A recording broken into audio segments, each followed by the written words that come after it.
Rudolf Steiner nos menciona que en esta evolución hay una guía para toda la tierra, digamos, para todos los pueblos de la tierra, una guía espiritual que es un ser espiritual de la jerarquía de los arcai.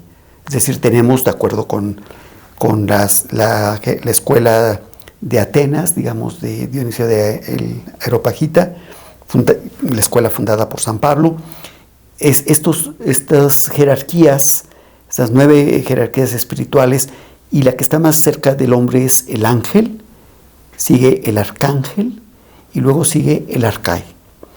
Entonces, el ángel, aunque hay diferentes tipos de ángeles, pero tenemos, por ejemplo, el ángel de la guarda, que vive en muchas familias como una imagen que acompaña a los niños, y los niños que pueden confirmar muchas veces la presencia o la unión o el apoyo del ángel de la guarda. No es momento de tomar el tema y de hacer una discusión más intelectual, sino simplemente lo menciono como un hecho. Tenemos los arcángeles, diferentes arcángeles, que tienen, entre otras tareas, muchos de ellos, la guía de una población determinada. Y los arcai, que es la categoría que sigue, que tienen como tarea, como una de sus tareas, la guía de la época. Entonces, los arcángeles se van sucediendo, los 7 principales arcángeles se van sucediendo como guía de los pueblos. Entonces, más o menos están unos 2100 años como guía de la humanidad y dan ciertos toques particulares. Entonces, en la época actual, en muchos grupos esotéricos esto es bien conocido, desde 1879 dejó de ser Gabriel el espíritu arcai, es un arcángel que pasa a la categoría de arcai como guía de la humanidad, para cederlo a Micael. Entonces, hoy día Micael tiene esas cualidades de arcángel, pero también las cualidades de arcai. ¿Qué quiere decir esto? Que al arcángel Micael se le ha conocido de diferentes formas, pero uno de los aspectos que se menciona de Micael, que tiene diferentes nombres en diferentes culturas. En el hinduismo tiene un nombre, pero tiene las cualidades de Micael e incluso algunas representaciones de Micael. Algunas de las características de Micael es que, en primer lugar, se presenta hoy día como el más cercano al impulso de Cristo y más cercano también en la relación con el hombre, puesto que es el arcai, es el espíritu de la época. Micael ha representado siempre en muchísimas historias un arcángel que puede infundir valor para la acción. Es un arcángel relativamente silencioso, severo, pero que fomenta este valor. Y una de las cosas que se dice menos, porque sobre el valor hay muchas historias, la imagen de Jorge y San Jorge y el dragón es una imagen también de muchas leyendas de Micael que infunden en las personas un valor para actuar y vencer al mal. No lo elimina por completo, lo vence. Pero otras historias que son menos conocidas son, por ejemplo, en Francia hay muchas historias donde se enfrentan el diablo y Micael. Y Micael vence por astucia, por una inteligencia. Por ejemplo, cuando acuerdan repartirse los frutos del campo. Y entonces van a sembrar, van a trabajar, van a construir, y entonces van a colaborar. Perfecto. Y entonces Micael le pregunta primero al diablo, ¿y con qué parte te quieres quedar de lo que plantemos? Ah, con las raíces. Muy bien. Y Micael siembra trigo. Entonces las raíces no valen mucho y lo que vale es el grano. Pero cuando el diablo dice, no, pues ahora yo quiero lo que esté por fuera. Y entonces siembran zanahorias. Entonces, o papas. Entonces ahí esas leyendas de esta lucha muestran un aspecto que nos puede parecer simpático con toda razón, porque muestra que el pensamiento está activo ahí. Entonces, estas cualidades del pensamiento corresponden a Micael. No es el momento de extenderse mucho, pero en el esoterismo cristiano se ha sabido que Micael ha sido el rector, o el rector de la sabiduría cósmica, pero que por este proceso de individualización del ser humano que alcanzó su cúspide en el siglo XIX, a mediados del siglo XIX, Micael entrega la sabiduría que era propiedad, que estaba bajo su gobierno, lo entrega a la humanidad. Esto implica que otros seres espirituales puedan también tratar de tentar al hombre para hacer un mal uso de esa inteligencia. Entonces, nos situamos en el siglo XIX, máximo desarrollo del pensar intelectual, es decir, del cerebro en cuanto a la capacidad de vivenciar pensamientos intelectuales que nos han sido fundamentales para el desarrollo de la ciencia, pero que no todo es una explicación mecánica, no todo es física clásica en la ciencia.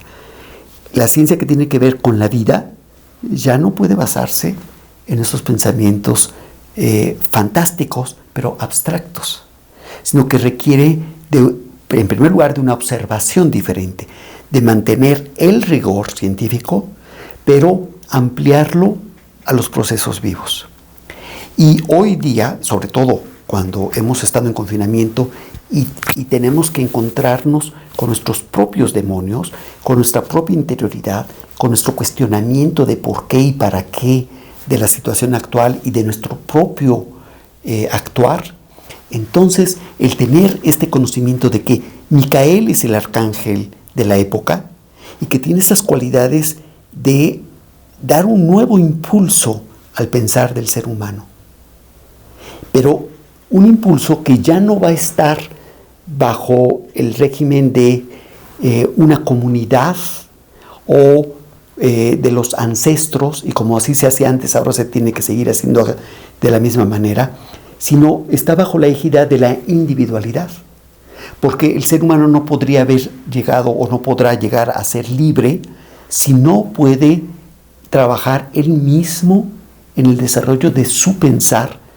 para ser autónomo, no para adherirse a una corriente dada porque sí, o porque la publicidad es mejor, o porque hay alguna cuestión de premio o cosas por el estilo, sino que hemos de aspirar a un pensamiento que nos permita sentir que somos autónomos, libres, pero que dentro de esta libertad decidimos actuar en el sentido correcto conforme al desarrollo evolutivo con base en lo espiritual de la humanidad, con pleno respeto de cada quien, de cada otra persona. Entonces, esto que se dice fácil es algo que todavía no hemos conquistado. Todavía, por ejemplo, comentábamos hace poco, todavía hay disputas de si se usa o no el cubrebocas y cómo, cuándo y dónde. Y esta semana hemos tenido imágenes de grupos de personas que hacen como un acto de rebeldía juvenil el estar en un supermercado y quitarse los tapabocas.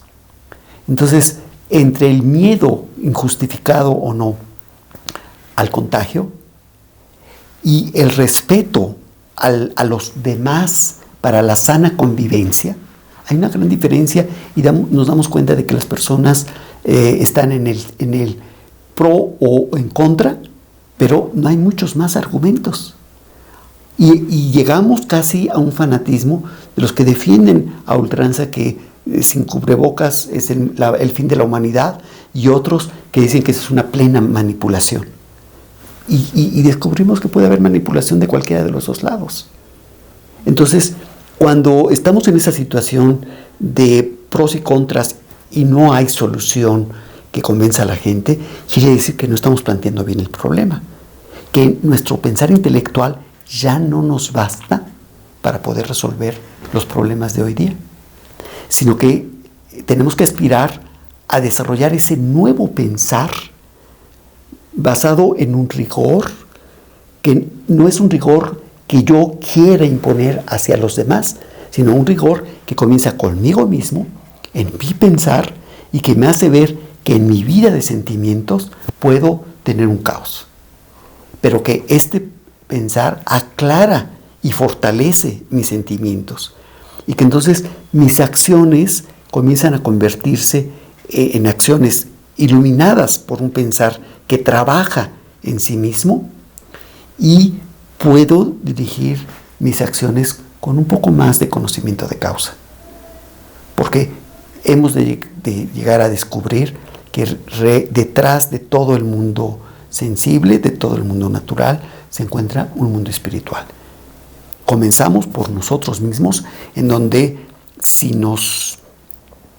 tratamos de dejar nuestros prejuicios de lado, vamos a descubrir que efectivamente no hay un ser humano que pueda estar satisfecho pensando en que su desarrollo se acaba con la muerte.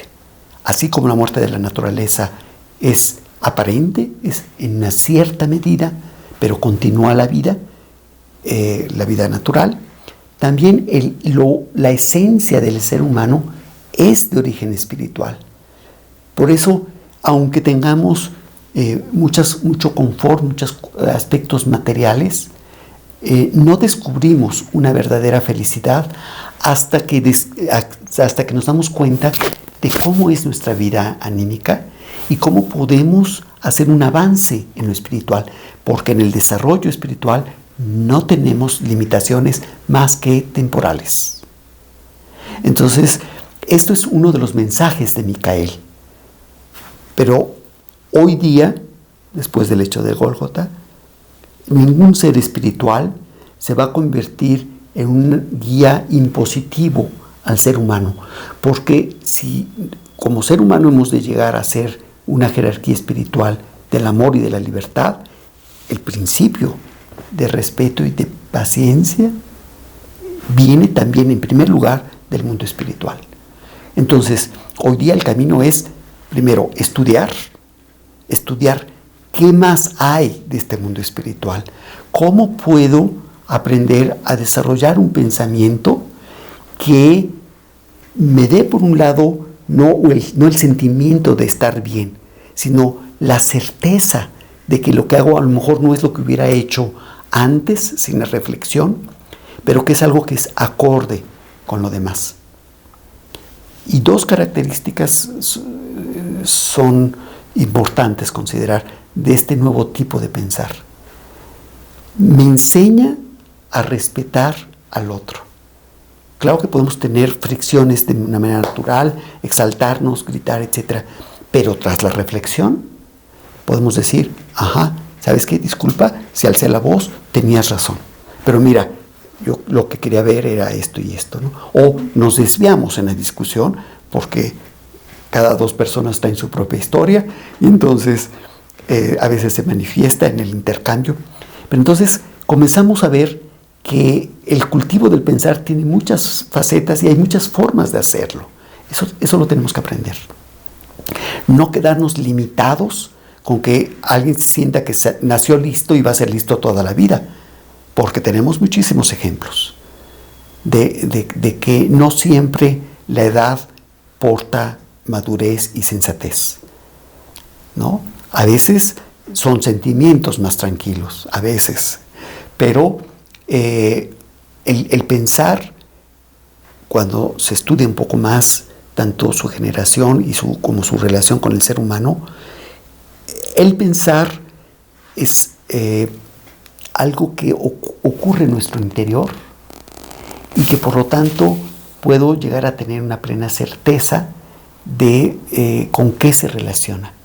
Y vamos a encontrar en todo momento que los conceptos que manejamos y que nuestro pensar permite ponerlos a prueba de si son ciertos o no son ciertos, es de naturaleza espiritual.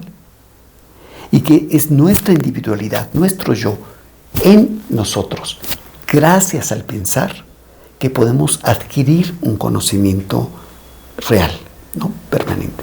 Pero eso es de cada quien, porque unas personas pueden ser obligadas a hacer algo contra su voluntad, a sentir algo en función de palabras lisonjeras, o etcétera. Los sentimientos están muy relacionados con el exterior y con las otras personas. Pero se puede obligar a una persona a decir que siente algo o a sentir a que sienta algo. Pero nadie puede obligar a otra persona a pensar algo.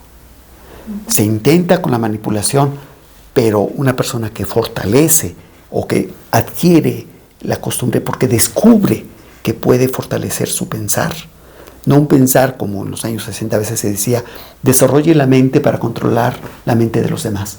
No, eso no es micaélico. Una de las características de este pensar micaélico es que nos permite comprender, y en la comprensión de una situación y de la otra persona tenemos un principio muy cristiano. ¿Micael tiene algo que ver con el espíritu de la verdad?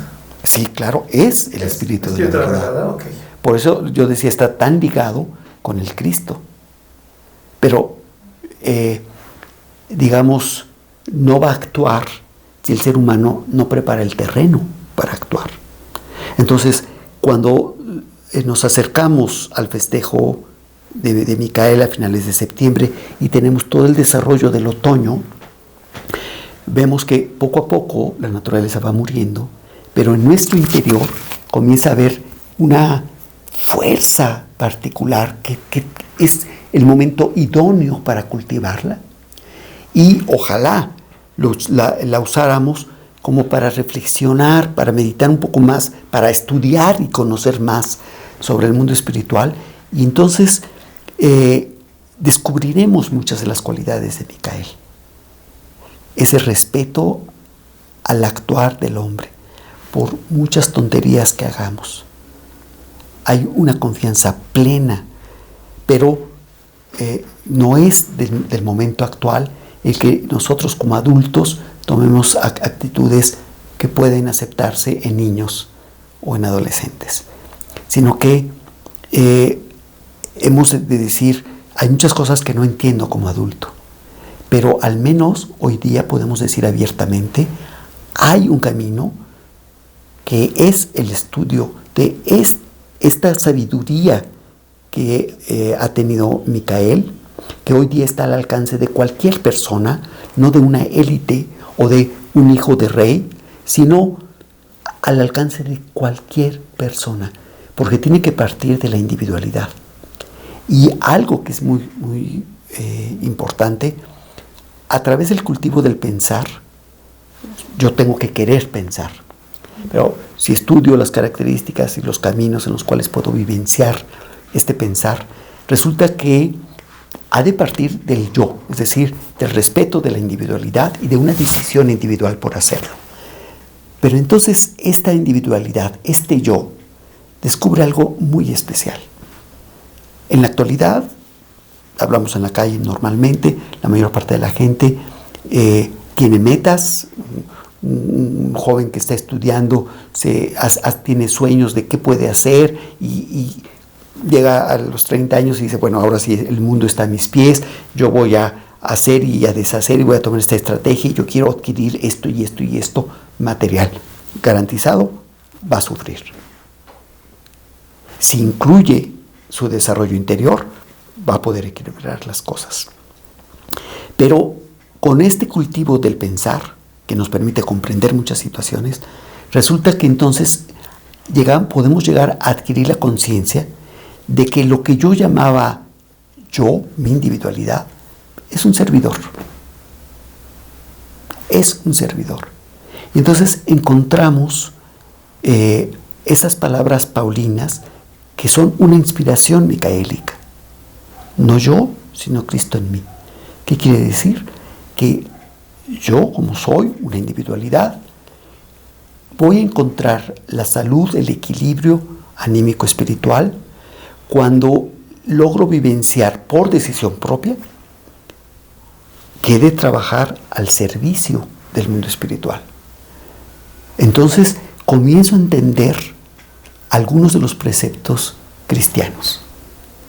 Entonces me comienzo a comprender lo que no era posible comprender hace 2000 años. ¿Cuál es este misterio del Cristo? Y la forma de hacerlo es a través del conocimiento de Micael. Y si comenzamos con el conocimiento de Micael a través de las tradiciones y de los festejos, muy bien. Pero hay que saber que hay más. Y que el camino de Micael es un camino de estudio, de trabajo. No es de regalo. Le prendo una veladora a San Miguel y me va a hacer el milagrito. No, eso no funciona con él. Lo que le espera es lo que nosotros podemos aportar al mundo natural, al mundo social, al mundo espiritual, por propio esfuerzo, cuando descubrimos el verdadero sentido de la abnegación. El aprender a callar, se dice, es oro. El oro lo asociamos también con Micael. La sabiduría se ha representado siempre en la pintura clásica o antigua como un aura dorado. El oro se ha asociado con la sabiduría y el conocimiento. Entonces, el verdadero oro es cuando el ser humano descubre que a través de su pensar puede revalorizar muchas de las cosas que han pasado a veces desapercibidas. Por ejemplo, el valor de la palabra y el valor del silencio. Un silencio entre palabras que nos permite reflexionar y captar muchas cosas que a veces se pierden. Y entonces, para estudiar, vivenciar esto que acabo de mencionar, se requiere valorar cuándo puedo entregarme al frenesí de la acción y cuándo, o de la verborrea, y cuándo requiero un cierto silencio para valorar la palabra. Y aquí es interesante, de los 4 evangelios solamente Juan inicia su evangelio diciendo, al principio era el Logos, la palabra. El ser humano, si vemos su desarrollo, bueno, quizás esto sea para otra plática, pero si vemos su desarrollo, ya lo hemos mencionado en otras ocasiones, el ser humano primero se yergue después de que ha nacido, pasa un cierto tiempo, prácticamente un año, para que se pueda erguir y caminar. Eso está a la base, porque con esta motricidad que se va afinando y está vertical, entonces le es posible desarrollar la palabra articulada. Claro que el ser humano pequeño, el niño pequeño, aprende a erguirse por imitación y aprende a hablar por imitación. Pero esa capacidad de hablar, que es, aunque sea de manera muy lejana, algo que está emparentado con este logos. Hemos de redescubrir el valor de la palabra gracias al desarrollo del pensar. Pero en su inicio, el niño habla primero antes de decir yo por primera vez. Normalmente.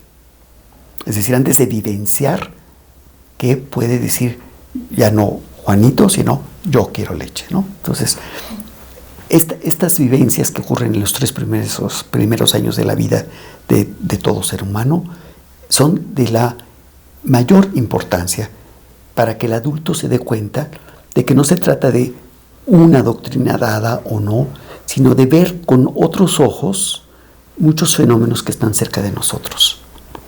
Y que entonces, digamos, efectivamente, ¿a qué se refieren los antropósofos cuando hablan de la escuela de Micael?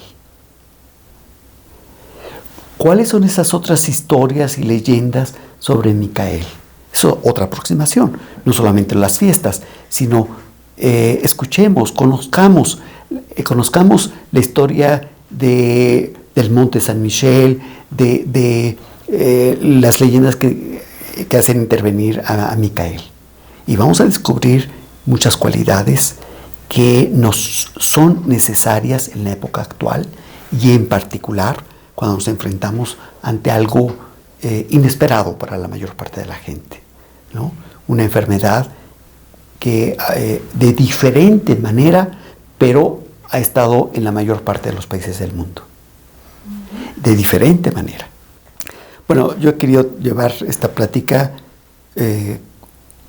por un lado, para llamar la atención sobre la importancia de que volteemos a ver la naturaleza, que veamos la importancia del estudio serio para desarrollar el pensar y para comprender algunos aspectos del mundo espiritual y cómo es cada vez más importante que el ser humano adquiera primero este conocimiento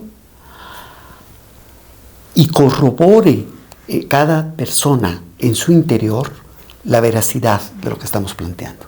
Porque no puede ser un proselitismo, no puede ser un decreto, tiene que ser por decisión de cada persona. Entonces, ahora lo que tú mencionas, efectivamente, no hay nada en la tierra que no tenga antecedentes espirituales. Pero, claro, el corroborarlo pues, requiere de que nos preparemos para desarrollar la capacidad, por un lado, y por otro lado, lo voy a decir con términos que a lo mejor se critican, pero que es cierto, que nos volvamos dignos de adquirir un conocimiento. Sin embargo, como trato de ser congruente, hoy día el conocimiento sobre el mundo espiritual está a la mano de cualquiera que lo busque seriamente. Si uno es deshonesto y miente, por ejemplo, entonces la vida misma lo pone en su lugar, ¿no? Entonces, esto lo digo porque efectivamente en el conocimiento esotérico del mundo 19 se llegó a conocer cómo hubo una lucha más, quizás equivalente a la que se narra en el paraíso, donde estas potencias tentadoras del ser humano, representado por Adán y Eva, fueron expulsados del paraíso porque cometieron o incitaron al hombre a cometer un pecado. El pecado fue algo que estaba destinado a que ocurriese después, lo adelantaron, ¿no? Entonces esas fueron fuerzas que se conocen como luciféricas. Pero después, al caer en la materia, si nosotros, el caer en la materia quiere decir el hombre viene a la tierra, comienza todo el ciclo de encarnaciones, un desarrollo anímico espiritual que es gradual, que va acorde con la evolución, y entonces ha ido poco a poco. Pero hoy día estamos en la época en donde el hombre debe comenzar a adquirir este conocimiento del mundo espiritual, ya no porque nació en una cierta familia, sino por trabajo individual. Y el hombre ha de aprender también a poder convivir y trabajar con otras personas que puede ser que piensen distinto, pero cuando hay alguna meta en común, entonces se puede trabajar con esas personas.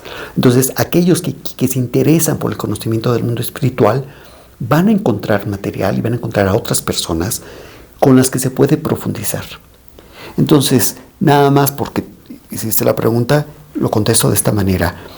Efectivamente hubo una lucha ahora entre las fuerzas micaélicas y las fuerzas espirituales que buscan ligar más al hombre con la materia.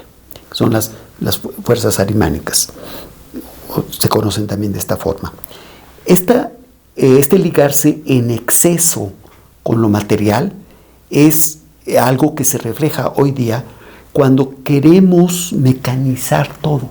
Un pensamiento que busca mecanizar todas las cosas o dar una explicación mecánica tiene este sello. Claro, hay cosas que corresponden a la física mecánica, ¿no? Pero cuando se quiere llevar los aspectos anímicos y espirituales a la mecanización, allí es donde notamos esta influencia. ¿Por qué? Porque estos espíritus que fueron vencidos por Micael fueron arrojados a lo único que quedaba, que es la tierra. Entonces sí, conviven con nosotros y por eso el ser humano puede hoy día estar más metido en este pensamiento mecánico y darle demasiada, o sea, no la justa importancia, sino demasiada importancia a lo material. Claro, si nos dedicamos a flotar y, por ejemplo, imagínense una madre que tiene 3 hijos y pues se pone a meditar y a pensar en las linduras del cielo azul y rosa y no les da de comer a los hijos en 3 días. No puede ser. O sea, hoy día tenemos una tarea con la naturaleza, una tarea social que hay que cumplir.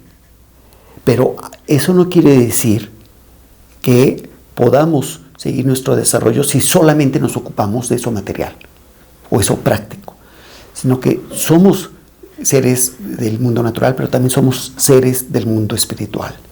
Y hemos de trabajar en ambos ámbitos. Y hemos de saber que las cosas sí se mueven y sí cambian y sí podemos tener ayuda del mundo espiritual si nosotros actuamos con conocimiento de causa de estas fuerzas espirituales que están detrás. Entonces, sí, es parte del desarrollo de la humanidad. Se presentan, básicamente, quiero mencionar 2 cualidades de estas fuerzas arimánicas. El fomentar o el inducir al hombre a que trate de ver todo de manera mecánica. Esa es una. Y la otra es mezclar verdades con mentiras. Y ya me dirán ustedes si nuestra sociedad está exenta de eso. Sin embargo, es parte del proceso. Es parte del proceso.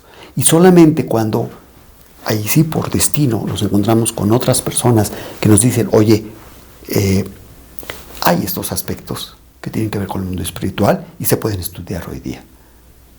No tiene que ver ni con el nombre de familia, ni con la posición social o económica, o el país en el que vive, o si se encuentra uno con muchas personas, o con pocas, o con nadie. Es la égida de la individualidad, pero no de la individualidad que se queda atorada en el egoísmo, y sobre todo el egoísmo que busca lo material, sino en la égida de la individualidad que puede llegar a conocerse hasta tal punto para darse cuenta de que es un servidor del mundo espiritual. Pues bien, hemos llegado al final de ambos vídeos. Les sugiero estar atentos porque pronto subiré otro vídeo con el Dr. Octavio Reyes, donde nos habla de cómo obra la energía cósmica espiritual en la Tierra y cómo ésta ha marcado los festejos y las tradiciones en nuestra cultura. Le aseguro que nos hablará de cosas que usted desconoce sobre mucho de los festejos tradicionales que vienen desde hace siglos. Bien, pues aquí le paramos. Soy el profesor Javier Posada y que la luz de la verdad ilumine su camino. Hasta la próxima.